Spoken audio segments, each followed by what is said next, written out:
ఏంటివన్నీ? తాంబూలాలు.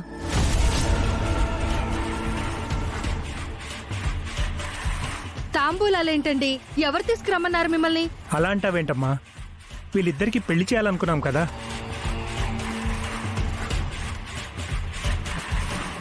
అందుకే నిశ్చితార్థం కోసం ముహూర్తాలు పెట్టుకుందామని పంతులు గారికి కబురు చేసి తాంబూలాలు తీసుకుని వచ్చాం.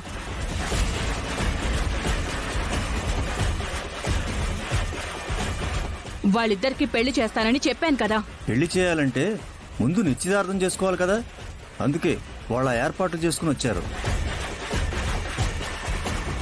వాళ్ళంతటి వాళ్ళు ఏర్పాటు చేసుకుని వచ్చేస్తే సరిపోతుందా మావయ్య గారు?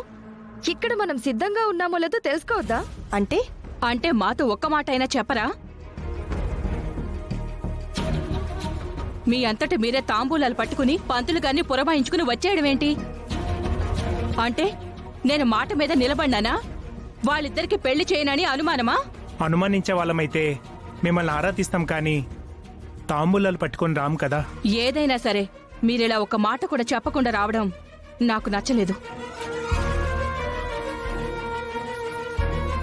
నువ్విలా మాట్లాడటం నాకు నచ్చలేదు. మాట్లాడటం మానేస్తావా? అత్తయ్య! అవునే. అమ్మా, మీరైతే చాలా మంచి పని చేశారు. ఇంతకీ పంతులు గారు ఎంతసేపట్లో రావచ్చు? ఒక హాఫ్ అన్ అవర్ లో వచ్చేస్తానన్నారండి.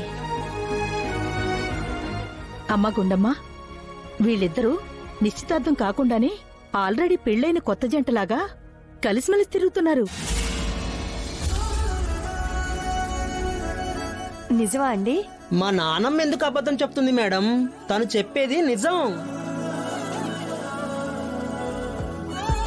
నా పెళ్లి విషయంలో మీరిద్దరూ నోరు తెరిస్తే అరడజన్ అబద్ధాలే కదరా. అమ్మా పల్లవి, వెళ్ళి అమ్మా నాన్నలకు కాఫీ తీసుకురా.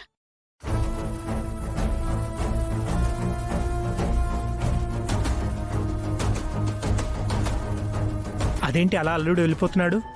సిగ్గు బాబు, సిగ్గు. అయ్యో, అలాగే నిలబడిపోయారేంటి? కూర్చోండి.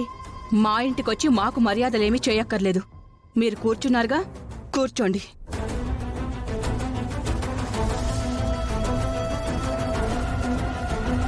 ఇంకేంటి అత్తయ్య గారి విశేషాలు? ఏముంది బాబు, వీళ్ళిద్దరికీ ఎంత తొందరగా పెళ్ళైపోతే ఒక పిల్లనో పిల్లాడినో కనిచ్చేస్తే వాళ్లతో ఆడుకోవాలని ఎదురు చూస్తున్నాను.